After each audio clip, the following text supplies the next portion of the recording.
सुप्रभात बच्चों।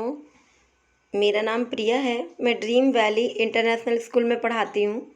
अगर आपको मेरी वीडियो अच्छी लगती हैं, उनसे आपको कोई ना कोई ज्ञान ज़रूर मिलता है, वो आपको आपकी पढ़ाई में मदद करती हैं, तो मेरा चैनल है ड्रीम वैली इंटरनेशनल स्कूल, उसको सब्सक्राइब ज़रूर कीजिए और बेल आइकन पे बटन को ज़रूर दबाएं, जिससे कि हमारी जो भी नई वीडियो हम बनाते हैं उसकी जानकारी आप सभी तक जा सके और आपको हमारी नई वीडियो के बारे में पता चल जाए। और यदि आपको यह मेरी वीडियो पूरी देखने के बाद अच्छी लगे और आपको इस वीडियो से कुछ ना कुछ ज्ञान ज़रूर प्राप्त हो, तो कृपया करके लाइक बटन पे ज़रूर दबाएं, क्योंकि जब आप लाइक बटन को दबाते हो तो उससे मुझे प्रेरणा मिलती है, क्योंकि मैं वीडियो अच्छी बनाती हूँ, बच्चों को इस वीडियो से मदद मिलती है। तो इसलिए लाइक बटन को दबाकर मेरे को प्रोत्साहन प्राप्त करें, जिससे कि मैं आगे और भी नई नई वीडियो बना सकूँ, जिससे आपको आपकी पढ़ाई में मदद मिले। इसलिए आज हम स्टार्ट करते हैं। तो आज के जो मेरा विषय है वो है हिंदी और मेरा उपविषय है पाठ 4 है, जो कि संज्ञा एवं संज्ञा के प्रकार। आज हम पढ़ेंगे कि संज्ञा किसे कहते हैं और संज्ञा के कितने प्रकार होते हैं, जो कि कक्षा 1, 2 और 3 तीनों कक्षाओं के बच्चों के लिए है। तो आज हम किसके बारे में पढ़ेंगे बच्चों? संज्ञा। संज्ञा किसे कहते हैं? संज्ञा पाठ 4। किसी व्यक्ति, वस्तु, स्थान और प्राणियों के नाम को संज्ञा कहते हैं। इसका मतलब यह है कि संसार में प्रत्येक प्राणी, वस्तु, स्थान, गुण आदि का कोई ना कोई नाम अवश्य होता है और उनकी पहचान उनके नाम से ही होती है। तो व्याकरण में इन्हीं नामों को हम संज्ञा कहते हैं। नाम वाले शब्दों को संज्ञा कहते हैं। जितने भी नाम वाले शब्द होते हैं उन्हें हम संज्ञा कहते हैं। चाहे वो किसी व्यक्ति का नाम हो, चाहे वो किसी वस्तु का नाम हो, चाहे वो किसी स्थान का नाम हो, या चाहे वह किसी प्राणी का नाम हो, तो जितने भी नाम वाले शब्द होंगे उन्हें हम क्या कहेंगे? संज्ञा। जैसे कि उदाहरण में रोहन एक व्यक्ति का नाम है, तो रोहन क्या है? संज्ञा। इसी तरह ताजमहल, लाल किला, ये सब एक जगह के नाम हैं और ये क्या हैं? संज्ञा। इसी तरह मोर, जानवर, शेर, ये सब क्या हैं? प्राणियों के नाम, जानवरों के नाम हैं। तो ये सब क्या हैं? ये भी संज्ञाएं हैं, क्योंकि ये भी नाम हैं। इसी तरह जिन शब्दों से हमें किसी न किसी के नाम का पता चले, उसकी पहचान उसके नाम से होती है, तो नाम वाले शब्दों को हम क्या कहते हैं? संज्ञा कहते हैं। इसके बाद संज्ञा के कुछ भेद भी हैं। व्याकरण में संज्ञा के 5 भेद हैं, जिनमें सबसे पहले हमारा आता है व्यक्तिवाचक संज्ञा, उसके बाद जातिवाचक संज्ञा भाववाचक संज्ञा, समुदायवाचक संज्ञा और द्रव्यवाचक संज्ञा। तो आज हम जानेंगे कि व्यक्तिवाचक संज्ञा किसे कहते हैं। संज्ञा के 5 भेद हैं, जिनमें आज हम सबसे पहले किसके बारे में पढ़ेंगे? व्यक्तिवाचक संज्ञा। जिस संज्ञा शब्द से हमें किसी विशेष व्यक्ति के नाम का पता चले, विशेष प्राणी के नाम का पता चले, विशेष वस्तु का भी नाम होता और विशेष स्थान का नाम हो। इसका मतलब विशेष व्यक्ति का मतलब यह होता है कि उस व्यक्ति का नाम हो। कि अगर मैं कहूँ कि बच्चे पार्क में खेल रहे हैं, तो बच्चे पार्क में खेल रहे हैं, बट कितने बच्चे हैं और उनका क्या नाम है मुझे नहीं पता। और अगर मैं बोलूँ कि सचिन तेंदुलकर पार्क में खेल रहे हैं या खेल रहा है, तो हमें पता चल रहा है ना कि मैंने किस विशेष व्यक्ति के बारे में बात की है? सचिन तेंदुलकर के बारे में। तो सचिन तेंदुलकर हमारा क्या है? व्यक्तिवाचक संज्ञा। इसी तरह विशेष प्राणी, मतलब कि मैंने अगर कहा कि वह बारिश में नाच रहा है, अब वह बारिश में नाच रहा है या नाच रही है, कौन नाच रहा है हमें पता नहीं चल रहा। तो इस तरह अगर मैंने कहा कि मोर बारिश में नाच रहा है तो मुझे विशेष प्राणी का पता चला। विशेष प्राणी यानी कि मोर, उसके नाम का ज्ञात हुआ। ऐसे ही अगर मैं आगे बोलती हूँ विशेष वस्तु, अगर मैं बोलती हूँ कि मैंने यह किताब पढ़ी, तो मैंने बोला यह किताब पढ़ी। अब यह किताब कौन सी किताब है, आपको तो पता नहीं चलेगा ना किताब के मैंने कौन सी किताब पढ़ी है। अगर मैं ये बोलूँ कि मैंने रामायण पढ़ी, तो आपको पता चल रहा है कि कौन सी विशेष वस्तु मैंने प्रयोग की इसमें, रामायण। कौन सी किताब पढ़ी है, रामायण की। इसी तरह विशेष स्थान यानी ताजमहल, मैंने कहा कि मैं कल वहाँ घूमने गई थी। कहाँ घूमने गई थी, कुछ नहीं पता। लेकिन अगर मैंने बोला कि मैंने कल ताजमहल देखा या कल मैं ताजमहल देखने गई थी, तो आप सब ध्यान से समझिए कि आपको पता चल रहा है ना कि मैंने कल क्या देखा था, ताजमहल। मैंने किसी विशेष स्थान का नाम लिया है, ताजमहल का। तो इस तरह जिस संज्ञा शब्द से हमें विशेष व्यक्ति, विशेष प्राणी, विशेष वस्तु और विशेष स्थान का पता चलता है, उसे हम व्यक्तिवाचक संज्ञा कहते हैं। इसी के साथ कुछ उदाहरण भी हैं, जैसे अटल बिहारी वाजपेयी, विराट कोहली, APJ अब्दुल कलाम, कबीर दास जी, रहीम, शिवाजी महाराज। इन सभी के नाम से हमें इनके बारे में पता चल रहा है। ये इनके नाम हैं, इनकी पहचान है और एक विशेष व्यक्ति हैं, विशेष व्यक्ति के नाम हैं। तो इस तरह अगर मैंने ये बोला अटल बिहारी वाजपेयी, तो आपको समझ में आया कि हाँ अटल बिहारी वाजपेयी हैं। और अगर मैंने बोला कि महान पुरुष, तो आप नहीं समझ पाओगे, महान पुरुष तो बहुत सारे हो सकते हैं। इसी तरह जब हमें किसी विशेष व्यक्ति के नाम का पता चले, उसका नाम, उसकी पहचान किससे हो, उसके नाम से हो, तो उसे हम क्या कहते हैं, व्यक्तिवाचक संज्ञा कहते हैं। जैसे कि यहाँ व्यक्तिवाचक संज्ञा में हमने देखिए एक लड़का है, एक लड़की है, फिर एक लड़का और है। और अगर हम ऐसे ही नाम बिना पढ़े देखें तो हमें लड़का, लड़की, लड़का इतना तो पता है, बट ये नहीं पता कि उनका क्या नाम है। तो हम अगर ये पढ़ेंगे कि रोहित, पूजा एंड मयंक, तो हमें पता चल रहा है ना कि उनके नाम पे हमने उनकी पहचान किससे की है, उनके नाम से की है। तो जब किसी व्यक्ति की पहचान उसके नाम से होती है, उसके विशेष नाम से होती है, तो उसे हम क्या कहते हैं, व्यक्तिवाचक संज्ञा कहते हैं। इसके बाद आता है हमारा दूसरा, जो संज्ञा के भेद हैं उनमें जो दूसरे नंबर पे है वो है जातिवाचक संज्ञा। जिन शब्दों से एक ही प्रकार के प्राणियों, वस्तुओं अथवा स्थानों के नाम का बोध होता है, वे जातिवाचक संज्ञा कहलाते हैं। इसका मतलब यह होता है कि जिन शब्दों से हमें किसी प्राणी का तो बोध हो रहा है, लेकिन उसके विशेष नाम का बोध नहीं होता, उसकी जाति का बोध होता है। जैसे कि अगर मैं कहूँ, उदाहरण में मैंने यहाँ देखिए कार लिया है। अब अगर मैंने कहा कार, तो आपको यह पता है कि मैंने कार कहा है, पर कौन सी कार है, मारुति की है या स्विफ्ट है, डिज़ायर है, हीरो होंडा बाइक है, या और भी बहुत सारी कार हैं। तो अगर मैं किसी विशेष कार का नाम लेती कि मारुति सुजुकी कार, तो वो क्या होती, एक जातिवाचक संज्ञा होती। लेकिन यहाँ मैंने उसका विशेष नाम ना लेके उसकी जाति के बारे में बताया कि वो कौन सी जाति है, कार है।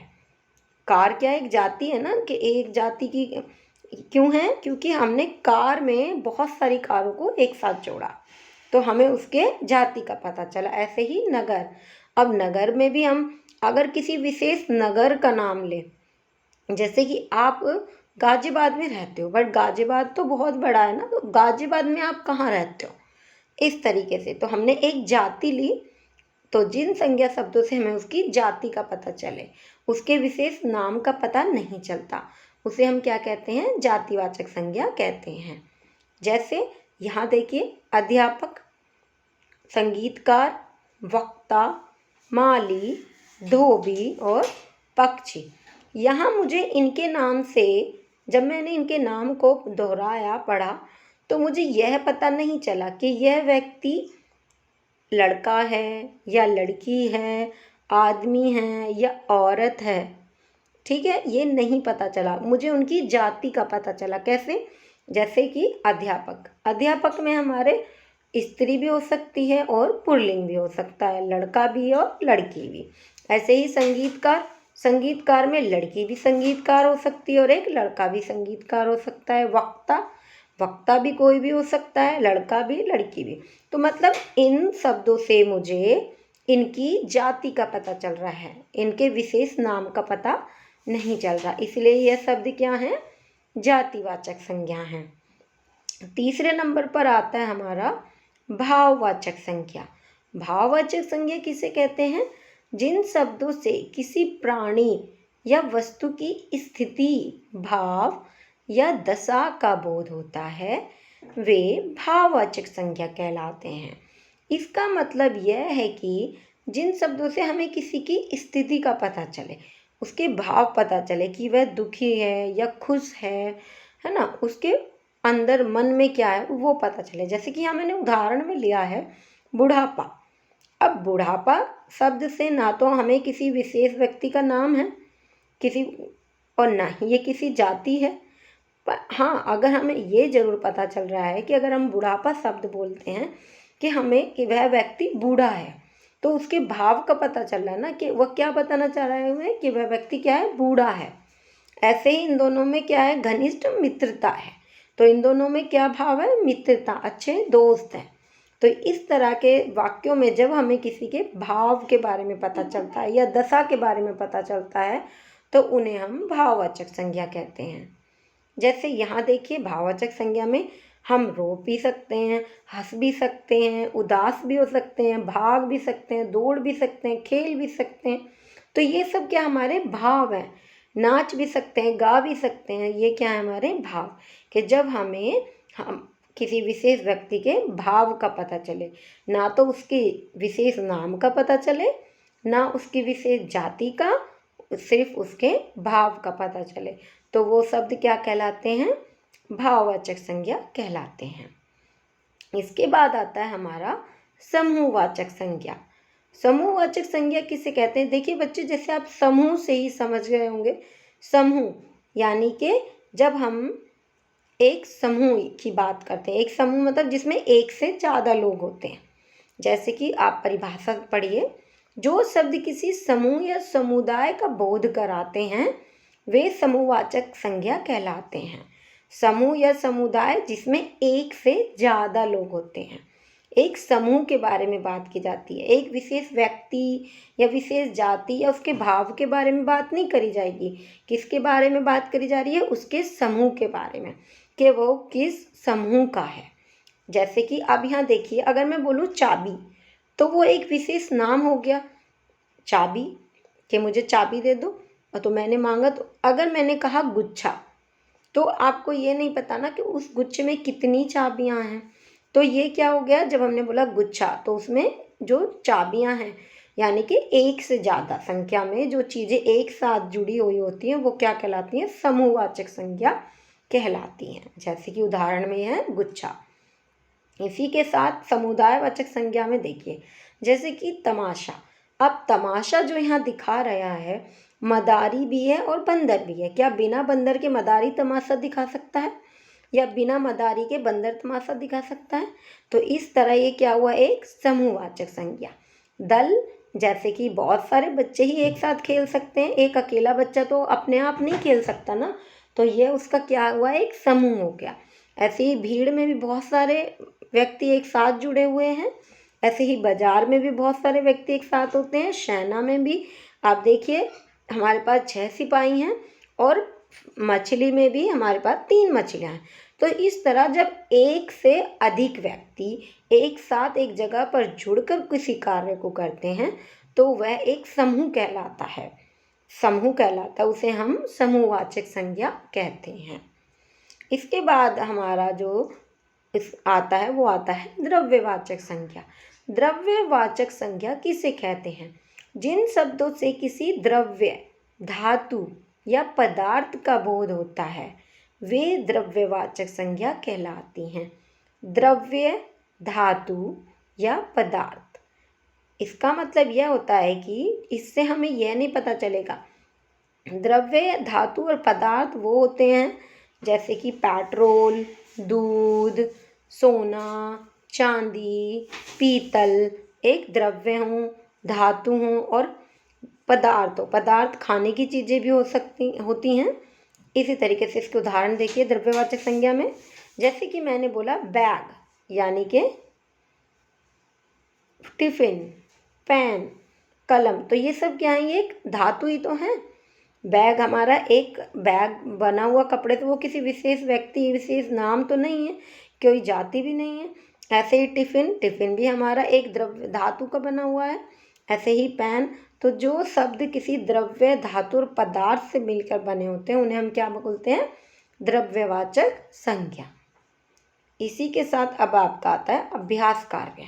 अभ्यास कार्य बच्चों आपको इसलिए दिया जाता है ताकि इस पाठ से आपने क्या सीखा आप यह जान सको। आओ जाने किसने आज कितना सीखा। सही उत्तर पर सही का चिन्ह लगाइए। संज्ञा के कितने भेद होते हैं, बताइए बच्चों, संज्ञा के कितने भेद होते हैं, 3, 4 या 5? संज्ञा के 5 भेद होते हैं। तमाशा किस प्रकार की संज्ञा है? अब बताइए, तमाशा कोई द्रव्यवाचक संज्ञा तो हो नहीं सकता क्योंकि ये तो किसी पदार्थ का नाम नहीं है। और व्यक्तिवाचक संज्ञा, इससे मुझे किसी व्यक्ति के विशेष नाम का भी नहीं पता चल रहा। लेकिन अगर मैं कहूँ इसे जातिवाचक संज्ञा, तो हाँ ये जातिवाचक संज्ञा है क्योंकि तमाशा, अब तमाशा कौन दिखा रहा है, उसमें तो जाति है ना एक, इसलिए तमाशा हमारा क्या है, जातिवाचक संज्ञा। इसी तरह संगीतकार किस प्रकार की संज्ञा है? संगीतकार, देखिए भाववाचक संज्ञा तो ये नहीं है क्योंकि हमें इस संगीतकार शब्द से क्या किसी के भाव के बारे में पता चला? नहीं। द्रव्यवाचक संज्ञा, क्या हमें किसी पदार्थ या धातु का बोध हुआ? नहीं। जातिवाचक संज्ञा, हाँ, क्योंकि संगीतकार एक जाति को दर्शाता है कि उस जाति में स्त्री तथा पुल्लिंग दोनों जाति के लोग आते हैं। तो हमारा संगीतकार शब्द क्या है, जातिवाचक संज्ञा है। इसी के बाद आगे संज्ञा के कितने भेद हैं? 5। जिन संज्ञा शब्द से किसी द्रव्य पदार्थ या धातु का बोध होता है उसे कहते हैं द्रव्यवाचक संज्ञा। रमेश, मोहन, रामायण, गीता, दिल्ली, जयपुर किस संज्ञा के अंतर्गत आते हैं? अब ध्यान से देखिए बच्चों, रमेश किसी विशेष व्यक्ति का नाम है, मोहन भी विशेष व्यक्ति है, रामायण विशेष वस्तु, गीता विशेष वस्तु, दिल्ली विशेष स्थान और जयपुर भी विशेष स्थान। तो जिन शब्दों से हमें किसी विशेष व्यक्ति, विशेष स्थान और विशेष वस्तु का बोध होता है तो उसे हम क्या कहते हैं? व्यक्तिवाचक संज्ञा कहते हैं। जिन शब्दों के द्वारा किसी व्यक्ति, वस्तु, स्थान आदि के भाव, गुण, दशा एवं अवस्था का बोध होता है तो उसे हम क्या कहते हैं? जिससे हमें किसी के भाव के बारे में पता चल रहा है कि वह रो रहा है या हंस रहा है, उसके गुण के बारे में पता चल रहा है कि उसमें कौन सा गुण है, उसकी दशा का बोध हो रहा है, तो वो कहलाती है भाववाचक संज्ञा। इसी के साथ आगे नीचे दिए गए चित्रों को देखिए और खाली स्थान में सही संज्ञा लिखकर बताइए। अब आपको इन चित्रों को देखकर इनकी संज्ञा के बारे में लिखना है कि यह चित्र कौन सी संज्ञा से जुड़े हुए हैं। जैसे कि पहला चित्र है हमारा, देखिए एक लड़का है जो कि विराट कोहली है। अब विराट कोहली विशेष व्यक्ति है तो विराट कोहली कौन सी संज्ञा है? व्यक्तिवाचक संज्ञा।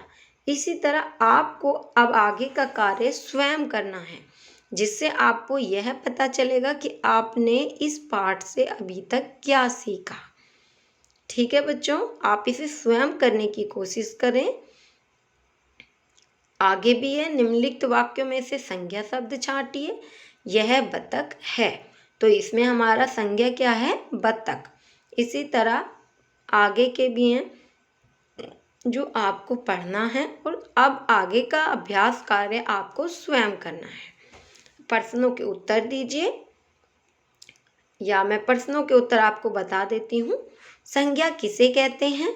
किसी व्यक्ति, वस्तु, स्थान, प्राणी आदि के नाम को संज्ञा कहते हैं। संज्ञा कितने प्रकार की होती है? संज्ञा 5 प्रकार की होती है। जातिवाचक संज्ञा किसे कहते हैं? जिन संज्ञा शब्दों से किसी विशेष व्यक्ति, स्थान या वस्तु के जाति का बोध हो उसे हम जातिवाचक संज्ञा कहते हैं। समूहवाचक एवं धातुवाचक संज्ञा किस प्रकार जातिवाचक संज्ञा के भेद हो सकते हैं? बताइए। समूहवाचक एवं धातुवाचक, क्योंकि समूह से हमें किसी समूह के बारे में पता चलेगा और धातु से किसी धातु के बारे में। तो इस तरह वो दोनों, और जातिवाचक संज्ञा से किसी की जाति के बारे में पता चलता है। तो यह तीनों संज्ञाएं एक दूसरे से भिन्न हैं। तो धन्यवाद बच्चों। अगर आपको यह वीडियो अच्छी लगी है तो लाइक ज़रूर कीजिए और मेरी आगे की वीडियो को देखते रहिए। धन्यवाद।